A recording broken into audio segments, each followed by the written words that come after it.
Hello and welcome to our video.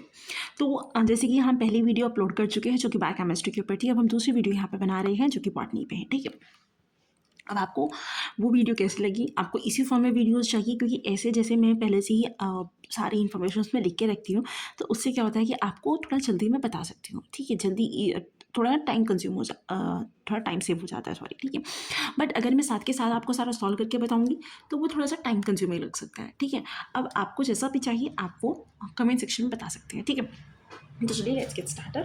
अब next video के लिए तो ये थोड़ा सा रट्टा मारने वाला क्वेश्चन था। ठीक है, आता तो आप करोगे, बट ठीक है, आपको आगे के लिए तो इसका रट्टा मारना ही पड़ेगा। कि जॉन हचिनसन ने किताब लिखी the families of the flowering plants. तो जॉन हचिनसन ने the families of the flowering plants. उसके अलावा एडोल्फ इंजलर और कार्ल प्रेंटल ने लिखी थी डाइन नेचुरल लाइकेन फ्लेंजेन फैमिली। ठीक है, उसके अलावा लिखी थी आर्थर कॉन्क्वेस्ट ने। कौन सी किताब लिखी थी इन्होंने? Evolution and classification of the flowering plants. ठीक है, अब आते हैं अल्फ्रेड बार्टन रेंटले ने लिखी थी classification of the flowering plants. ठीक है, तो जो जॉन हचिनसन ने the families of the flowering plants, Adolf Engler and Karl Prantl ने लिखी थी die naturlichen pflanzenfamilien, Arthur Cronquist evolution classification of the flowering plants, Alfred Barton Rendle classification of the flowering plants. ठीक है, अब आते हैं बहुत easy question जो सभी को पता ही होगा ऑफ कोर्स, कि विच ऑफ द फॉलोइंग जो बॉटनी फील्ड से हैं इसने बायोलॉजी की है। ठीक है, 11th-12th में थी जिसकी वजह से which one of the following mature cell type is live but usually lack nucleus. ठीक है, लाइव होते हैं बट न्यूक्लियस नहीं होता, वो है फ्लोएम सीवट्यूब। अगर आप फ्लोएम कंपेनियन की बात करें तो कंपेनियन जो होता है वो सीवट्यूब के साथ में रहता है, इसलिए उसका नाम कंपेनियन सेल है। बट हाँ, उसके पास में न्यूक्लियस होता है, तभी तो वो उसके साथ में रहेगा, उसे कुछ सपोर्ट प्रोवाइड करेगा। अगर उसके पास में न्यूक्लियस नहीं होगा तो क्या ही फायदा भाई। ठीक है, सीवट्यूब मेन एलिमेंट है और कंपेनियन उसका साथी। ठीक है,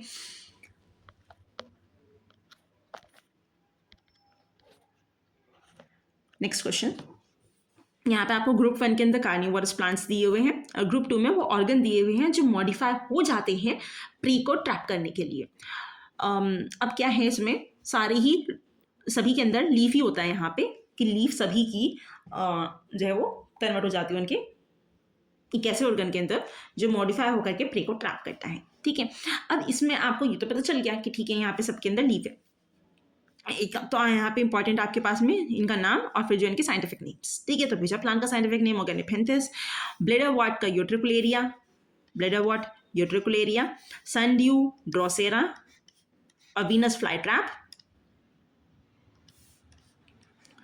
डायोनिया। ठीक है, ये इंपॉर्टेंट है कि इनकी किसी भी तरीके से ये दे सकते हैं। ठीक है, अगर वो इस पे क्वेश्चन बना सकते हैं तो एक तो ऑफकोर्स लीफ की फॉर्म में बन सकते हैं कि ऐसे कौन से हैं, 1-2 की फॉर्म में दे सकते हो वहाँ पे, ऐसे कौन से हैं जो कि लीफ, कौन से प्लांट्स, ऐसे कौन से कार्निवोरस प्लांट्स हैं यहाँ पे जिनकी लीफ जो है वो मॉडिफाई हो जाती है, प्रे को ट्रैप करती है। तो पिचा प्लांट इस फॉर्म में दे सकते हैं, फिर जो है उनकी साइंटिफिक फॉर्म में दे सकते हैं कि नेफेंथिस, यूट्रिकुलेरिया, ड्रोसेरा। ठीक है, तो आपको दोनों की फॉर्म में ही नाम पता होने चाहिए इन सबके। Which of the following commercially important carbohydrate is naturally produced only by the members of the plant? ठीक है, अभी यहाँ पे कहा है only by the members of the plant kingdom, की सिर्फ और सिर्फ प्लांट किंगडम के जो मेंबर्स है वो वहीं पे ही प्रोड्यूस होता है। अब वो है भाई यहाँ पे पैक्टिन। अब पैक्टिन आपको पता है कि ठीक है, जैसे सेल मेम्ब्रेन्स के सेल वॉल्स के बीच में जो प्रेजेंट होते हैं उन्हें अटैच करके रखते हैं, तो ये पैक्टिन प्रेजेंट होता है। बाकी सेलुलोज, काइटिन और स्टार्च जो है वो आपको बाकी मेंबर्स के अंदर भी देखने के लिए मिल जाते हैं। ठीक है, लेकिन पैक्टिन नहीं देखने के लिए मिलता है। Which of the following agent cause the necrotic ring spot disease? Disease का नाम क्या है? Necrotic ring spot disease. और वो भी कहाँ पे? स्टोन फ्रूट्स के अंदर। कहाँ होती है? अब जो नेक्रोटिक रिंग स्पॉट डिसीज है ना, नेक्रोटिक जो होती है वो जनरली वायरसेस के अंदर होती है। ठीक है, अब विच ऑफ द मतलब आपको जो है करेक्ट स्टेटमेंट बतानी है प्लांट डिसीज में से। हेरी रूट डिसीज यहाँ पे दिया हुआ एग्रोबैक्टीरियम ट्यूमेफेशियन नहीं, वो तो राइजोजीन से होती है। ठीक है, ट्यूमेफेशियन जो है ट्यूमर कॉज करता है। ठीक है, तो ये गलत हो गया। Loose smut of barley is cause by Ustilago nuda. ठीक है भाई, loose smut of barley Ustilago nuda cause करता है। Stem rust of grape is cause by Plasmopara viticola. अब देखिए, अगर आपको एग्जैक्ट नाम नहीं पता है ना, तो आप कंफ्यूज हो सकते हो कि आपको नहीं। बीएससी में ये बहुत इंपॉर्टेंट होता है, इवन एमएससी में भी अगर बॉटनी में आपने लिया है तो, ग्रेप और विटिकोला, प्लाज्मोपोरा विटिकोला, ठीक है। ग्रेप पे ज़्यादातर एक ही डिसीज आती थी और वो थी डाउनी माइल्ड्यू, तो आप ध्यान नहीं दोगे, स्टेमरस्ट है, डाउनी माइल्ड्यू है, तो आप ग्रेप का नाम देखोगे, विटिकोला है, प्लाज्मोपारा विटिकोला आप लगा दोगे, सही आंसर, ठीक है। बट वो यहाँ पे इस केस में गलत हो जाएगा, क्योंकि यहाँ पे ग्रेप तो है ऑफकोर्स, बट वो वहाँ पे मतलब जो ये डिसीज कॉज करता है वह ग्रेप वाइन डाउनी माइल्ड्यू, और यहाँ पे दिया हुआ है आपको स्टेमरस्ट ऑफ ग्रेप, तो ये इन्होंने थोड़ा सा उल्टा करके दिया हुआ है, तो इस चीज़ का भी ध्यान रखना है, ठीक है। अब उसके अलावा fire blight in pear is caused by Erwinia amylovora, ठीक है। अब ऑफकोर्स आपका सबका अपना अपना अलग तरीका हो सकता है, आप कैसे याद करना चाहते हैं, बट ठीक है, मैं आपको एक ट्रिक बताने की कोशिश करूँगी यहाँ पे कि अब अमाइलो, ये वैसे तो लोवो है, ठीक है, बट आपसे लव मान रहा है, ठीक है। तो अब लव का, ठीक है, उसने लो जला ली भाई, ठीक है, वो बिल्कुल आग हो गया, जब धोखा देगा तो भाई वो आग हो गया, ठीक है, तो यहाँ पे आग लगी, ठीक है। ऐसा आप कुछ बनाने की कोशिश कर सकते हो, ऑफकोर्स पसंद आएगा, ठीक है, अदरवाइज अपना बनाइए आप जैसे भी आप याद करना चाहे तो। विच of the following molecular approach can be used to generate complete knockout of the target gene in the plants, complete knockout of the target in a plants, ठीक है। तो नॉकआउट के लिए कौन सा यूज करते हैं? नॉकआउट के लिए हम CRISPR-Cas को यूज करते हैं और होमोलॉगस रिकॉम्बिनेशन को यूज करते हैं, ठीक है, ये दो यहाँ पे दिए हुए। उसके अलावा हम देख लेते हैं क्या क्या है। अब नॉकआउट का मतलब है कि आप उसे जीन को यहाँ से निकाल दो या वो काम नहीं करेगा वहाँ पे, ठीक है। एंटीसेंस RNA टेक्निक, अब ये तो जो mRNA है वहाँ पे, ठीक है, उस mRNA को ये मतलब बंद कर देगा, जो mRNA बनेगा सेम उसी का ही एंटीसेंस भी, एंटी भी बनेगा, और वो दोनों चिपक जाएंगे, फिर जो है डिस्ट्रॉय कर दिए जाएंगे, ठीक है। तो ऐसे काम करता है, ये जीन को नॉकआउट नहीं करता है। अब है एक्टिवेशन टैगिंग, इसका फंक्शन होता है कोई भी जो जीन है आप उसके फंक्शन को पहचानने के लिए एक्टिवेशन टैगिंग नाम की टेक्निक का यूज़ करते हैं। तो इस वजह से आपके पास में ऑप्शन यहाँ पे दो भी A और B बचते हैं नॉकआउट के लिए, तो आपको कंप्लीट देखने की जरूरत नहीं है, ठीक है। तो नॉकआउट के दो ही ऑप्शन बचते हैं। अब यहाँ पे 54 क्वेश्चन में दिया हुआ है कि इफ एन एग सेल, अब एग सेल क्या होता है, मतलब एग सेल जो है वो हैप्लॉइड होता है, ठीक है। F N egg cell of a diploid plant दे दिया इन्होंने यहाँ पे, डिप्लॉइड प्लांट हैज 10 क्रोमोसोम्स, ठीक है। तो मतलब क्या है कि यहाँ पे एन का नंबर 10 ये आपको दे दिया गया। The expected number of chromosomes in a double trisomic somatic cell of a species would be. अब यहाँ पे डबल ट्राइसोमिक का मतलब ये बिल्कुल भी मत निकाल लेना कि डबल ट्राइसोमिक का मतलब 3n हो गया, ठीक है, ये बिल्कुल मत निकाले। डबल ट्राइसोमिक का मतलब है कि अब ट्राइसोमिक पता है ना कि किसी भी एक क्रोमोसोम पे 3 बार आ जाना, जनरली तो 2 होते हैं नॉर्मल में, बट अगर वो वहाँ पे 3 हो जाता है, ठीक है, जैसे कि डाउनी माइल्ड्यू होता है 21 ट्राइसोमिक की वजह से 21 नंबर, भाई डाउनी माइल्ड्यू डाउन सिंड्रोम, ठीक है। तो यहाँ पे दो जगह पे ऐसा हुआ है, तो अगर एक बारी ट्राइसोमिक होता तो आप 2n+1 करते, बट यहाँ पे एक और बारी हो गया तो आपने एक और 1 यहाँ पे ऐड कर दिया, ठीक है। तो इस वजह से उसका आंसर हो जाएगा यहाँ पे 22। 2n का से तो आ गया यहाँ पे आपके पास में 20, ठीक है, 2n की वजह से 20 आया, और 2n मतलब जब आप डबल ट्राइसोमिक सोमैटिक सेल्स का निकाल रहे हो तो 2n+1+1 तो आपके पास में 22, ठीक है नंबर्स।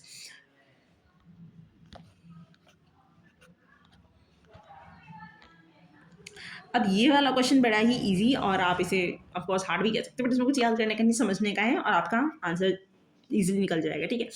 इसमें क्या कहा है, in the history of the photosynthetic research की हिस्ट्री में the empirical reaction of the photosynthesis was first proposed by for the green plants equation. तो पहले आपके पास में ग्रीन प्लांट्स की बारे में इक्वेशन को प्रपोज किया गया था, उसके बाद और बहुत सारी रिएक्शंस की गई, फिर आपके पास में पर्पल सल्फर बैक्टीरिया की रिएक्शन इक्वेशन दी गई, उसके बाद आपके पास में एक जनरलाइज्ड इक्वेशन आ गई, ठीक है। तो पहले ये ग्रीन प्लांट्स के बारे में है ये वाली रिएक्शन, ये वाली सल्फर बैक्टीरिया के बारे में है, और ये एक जनरलाइज्ड इक्वेशन है, ठीक है। अब where H2A in the equation is a electron donor, ठीक है। H2A जो यहाँ पे दिया हुआ है, ये रहा यहाँ पे H2A एक जनरलाइज इलेक्ट्रॉन डोनर दिया हुआ है यहाँ पे, ठीक है, जो इलेक्ट्रॉन को डोनेट करेगा यहाँ पे, ठीक है। प्लांट्स के केस में वो H2O होता है इलेक्ट्रॉन डोनर, और सल्फर बैक्टीरिया के केस में वो H2S होता है electron donor. Which one of the following statement is disproven by the equation 3। ऐसी कौन सी इक्वेशन है यहाँ पे जो दी हुई है, जो इक्वेशन 3 उसे डिस्प्रूव कर सकता है। The source of oxygen produce in the photosynthesis is green plants is CO2।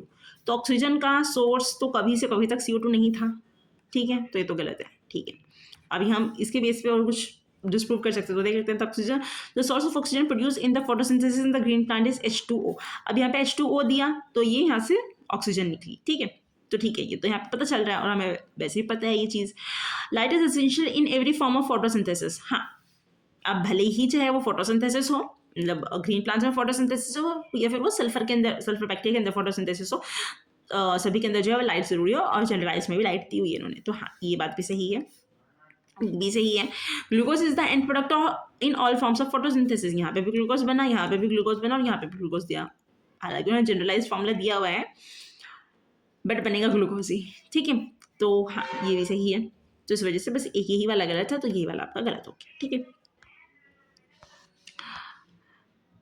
ये वाला सेम क्वेश्चन भी ऐसा ही है, इंपॉर्टेंट है, इजी है, और बस आपको समझ के एक्सपेरिमेंटल बेस्ड। ठीक है, consider diploid plant species where the cell in the epidermis, मतलब सबसे बाहर दिया भी हुआ है ना, the outermost single cell layer. ठीक है, जो सबसे बाहर वाली सेल की लेयर है वो ऑलवेज डिवाइड इन एंटीक्लाइनल ओरिएंटेशन। अब यहाँ पे आपको पता होना चाहिए कि एंटीक्लाइनल क्या होता है।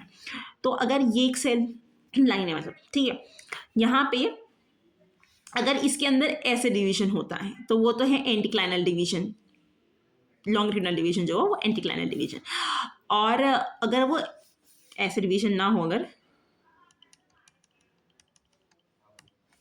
अगर यहाँ पे ऐसे डिवीजन हो जो कि आपको इसके अंदर देखने के लिए मिला है, तो वो होगा पेरिक्लाइनल डिवीजन। ठीक है, तो आपको एंटीक्लाइनल पेरिक्लाइनल डिवीजन पता चल चुका है। अब आगे क्वेश्चन पढ़ते हैं। If one such cell within the central zone of the shoot apical meristem spontaneously becomes tetraploid. अगर ये एक सेल अचानक से टेट्राप्लॉइड हो गया, ठीक है, पता नहीं कैसे टेट्राप्लॉइड हो गया at the seedling stage. Seedling stage मतलब अभी वो बच्चा ही था। ठीक है, अभी वो इसी कंडीशन में, ये प्लांट है यहाँ पे,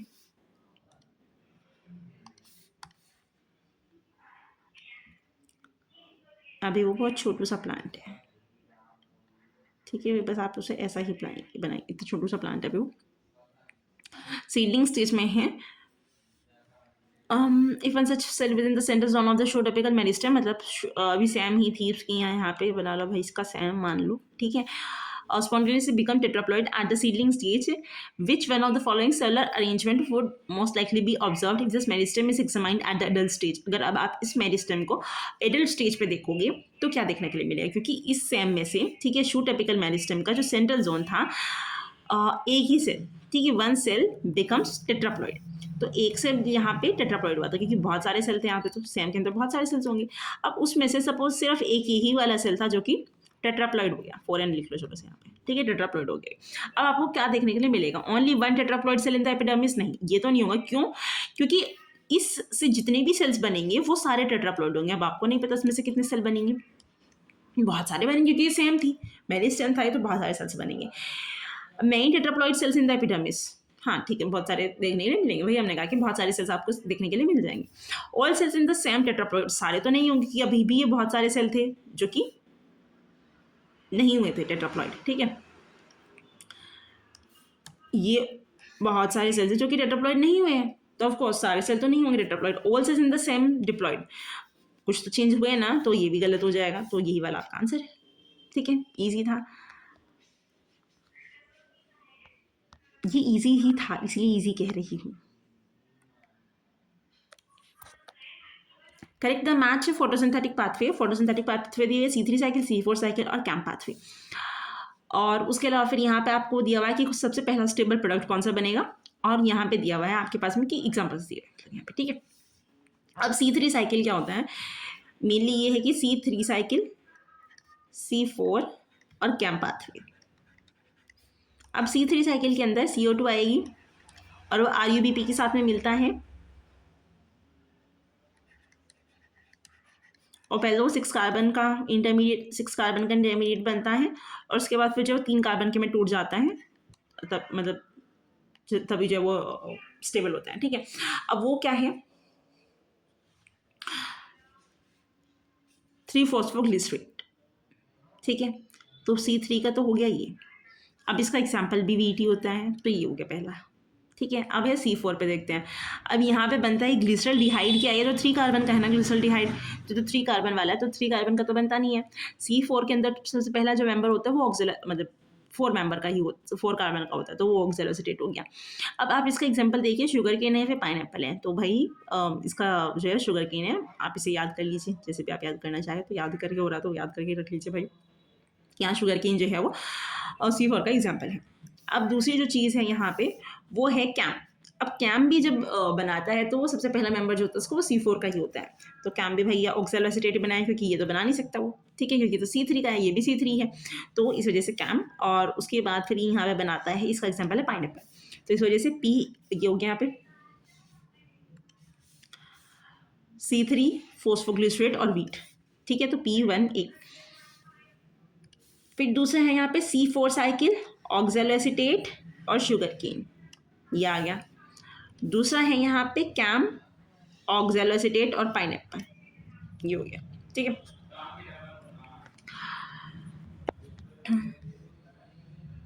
ये उसी को ही एक्सप्लेन करने के लिए लगाए हुए हैं फोटोज। ये भी बहुत इजी है, बहुत इजी है, थोड़ा सा घुमाया हुआ है, बट ये आपको समझ आ जाएगा एक बार, कुछ रटने की जरूरत नहीं है, इस वजह से वाला क्वेश्चन इजी है कि आप समझ लोगे, कर लोगे, कुछ रटने की जरूरत नहीं। इस तरीके के भी कुछ क्वेश्चन, एक दो क्वेश्चन आ जाते हैं वहाँ पे। The following table summarise the following time behaviour days to flower, ठीक है, मतलब टेबल में बेसिकली ये कि जीनोटाइप दे रखा है, वाइल्ड टाइप है, ए म्यूटेंट है, बी म्यूटेंट है, यहाँ पे दोनों ही म्यूटेंट कर दिए गए, सो इससे डबल म्यूटेंट कहा गया। अब फ्लावरिंग होने में कितना टाइम लगता है? इसमें 30 डेज लगते हैं, इसमें 15 डेज, 60 डेज और 60 डेज, ठीक है। अगर वाइल्ड टाइप ए म्यूटेट है तो यहाँ पे डेज टू फ्लावर है, ट्रांसक्रिप्ट लेवल है, और ये ट्रांसक्रिप्ट लेवल बी है। अब इसमें से हम यहाँ से कुछ निष्कर्ष निकालेंगे, ठीक है। वाइल्ड टाइप ए है, वाइल्ड टाइप है तो वो 30 दिन में फ्लावरिंग करता है, दोनों का ट्रांसक्रिप्ट लेवल नॉर्मल है, नॉर्मली जीन ए भी एक्सप्रेस कर रहा है और जीन बी भी नॉर्मली एक्सप्रेस कर रहा है। अब अगर जीन ए एक्सप्रेस नहीं करता है तो ये जल्दी से फ्लावरिंग कर देता है, ठीक है। जीन बी अभी जीन एक्सप्रेस नहीं कर रहा है ए म्यूटेंट के केस में, तो ये जल्दी से फ्लावरिंग कर देता है, मतलब ये कहीं ना कहीं से रोक रहा था। इससे आपको ये कुछ ना कुछ ये आइडिया मिल रहा है कि ठीक है, ये इसे रोकता है, ठीक है। आगे चलते हैं। बी म्यूटेंट है, ये नॉर्मल काम कर रहा है,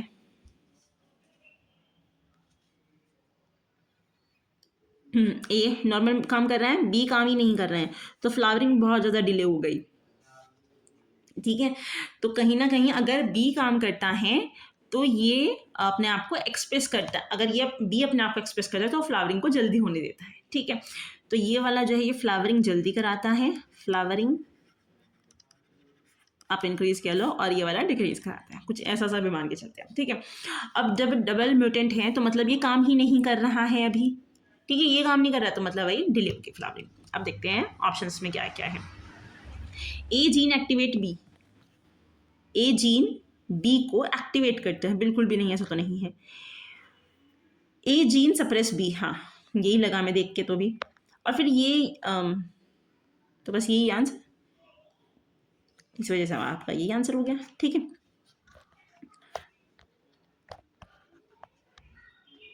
अब ये चीज़ भी भाई याद करने वाली ही है। जेटरस्टिन एक ट्राइटरपीन है, अजेटिरस्टिन, ट्राइटरपीन, सेपोनिन, सेपोनिन, सेपोनिन भी ट्राइटरपीन है, बट कैसा है? ग्लाइकोसाइड ट्राइटरपीन, गैलेक्टोकैटेचिन, पॉलीफिनॉल,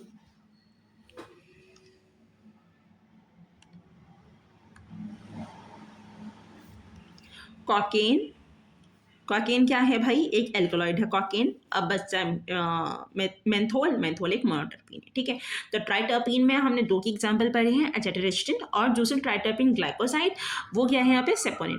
फिर मेंथोल जो है वो मोनोटर्पीन है, ठीक है, टर्पीन्स वाली होगी कैटेगरीज। उसके अलावा कॉकेन एल्कोलॉइड है और गैलेक्टोकैटेचिन पॉलीफिनॉल है।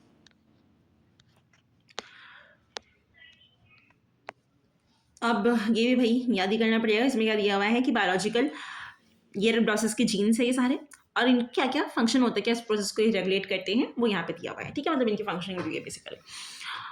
तो क्लेवेटा क्लेविटा 3 क्या काम करता है जी? क्लेविटा 3 meristem size in the shoots को चेक करता है, मेरिस्टेम का साइज को क्लेविटा 3 चेक करता है, ठीक है। फिर यहाँ पे आ गया आपका कॉन्स्टेंस, ठीक है, ये फोटोपीरियडिक फ्लोरल ट्रांजिशन को चेक करता है। कॉन्स्टेंस जो है ये फोटोपीरियडिज्म से थोड़ा जुड़ा हुआ है, आप वहाँ पे देख सकते हैं कॉन्स्टेंस को, ठीक है। तो फोटोपीरियडिक फ्लोरल ट्रांजिशंस। फिर स्केयर क्रू,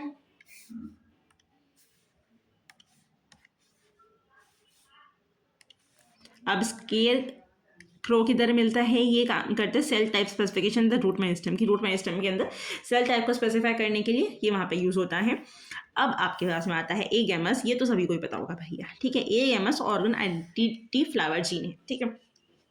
अब अगर आपको इसमें, आपको ये तो आपको याद करनी ही है टेबल, अगर आपको उस टाइम पे नहीं पता था तो देखते इसके बेस पे हम आंसर लगा सकते थे क्या? एस, ये सबको पता था, एस का 1 है, ठीक है, एस का 1 एक ही था, तो आप उसी के बेस पे आंसर लगा सकते थे यहाँ पे, ठीक है।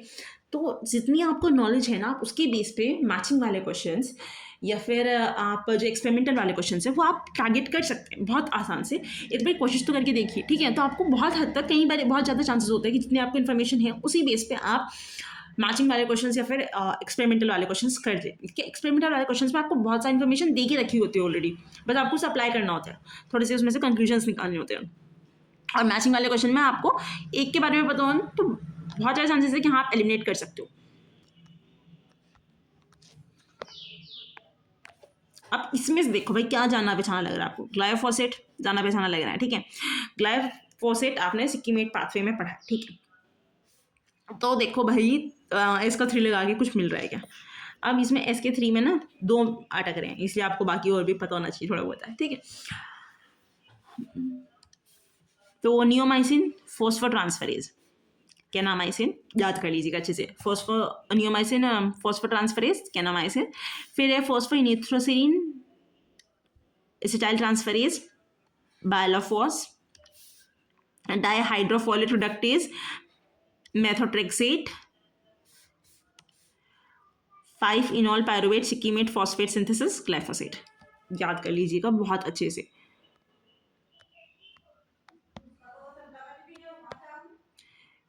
Which of the following sequential reactions correctly representing the flow of the electrons from NAD to O2 in the plant mitochondrial electron transport chain, ठीक है। ये यहाँ पे ETS का क्वेश्चन दिया हुआ है। अब यहाँ पे क्या है,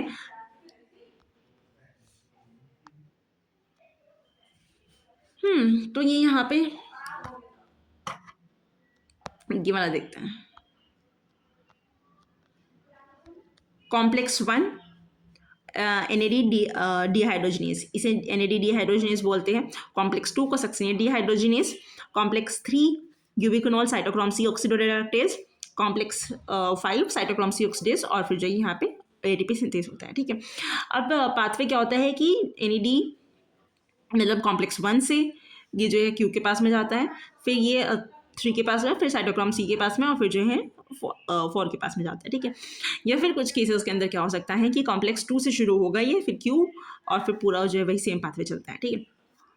अब हम यहाँ पे क्वेश्चन देख लेते हैं क्या दिया हुआ है। क्वेश्चन दिया हुआ है कि मतलब कौन सा क्या फॉलो होता है, तो हम रिएक्शन देख लेते हैं। NAD डिहाइड्रोजिनेस,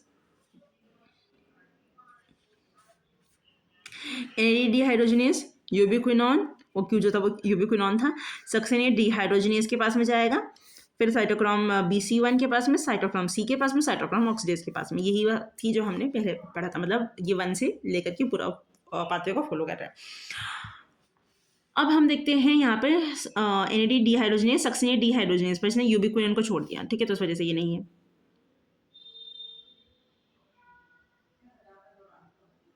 ठीक है, तो A सही हो गया और आपका जो है C सही हो जाएगा, आप उस हिसाब से चेक कर लेंगे।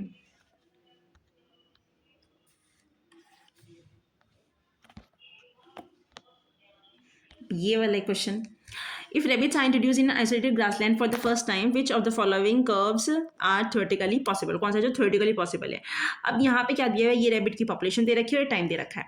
अब विद द इंक्रीजिंग टाइम ऐसा तो नहीं, अब होगा क्या कि पहले तो वो जो है अच्छा अपने आप को अच्छे से ग्रो करेंगे और उसके बाद फिर उनकी पॉपुलेशन डिक्रीज होनी शुरू हो जाएगी, ठीक है।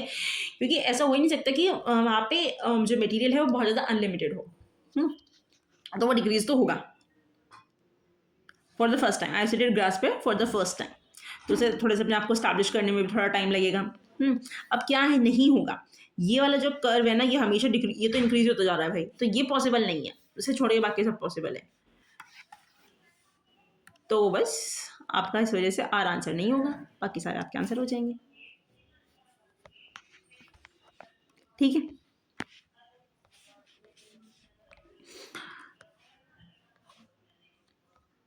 इस बारे में दिया हुआ है कि आपके पास में कुछ रिएक्शंस दे रखी हैं, 4 रिएक्शंस दे रखी है, उसमें से आप ये बताएंगे कि कौन सी रिएक्शन है जो मैलिक एंजाइम्स कैटेलाइज करते हैं। अब मैलिक एंजाइम्स जो रिएक्शन को कैटेलाइज करते हैं वो है मैलेट को, NAD हो या फिर NADP हो।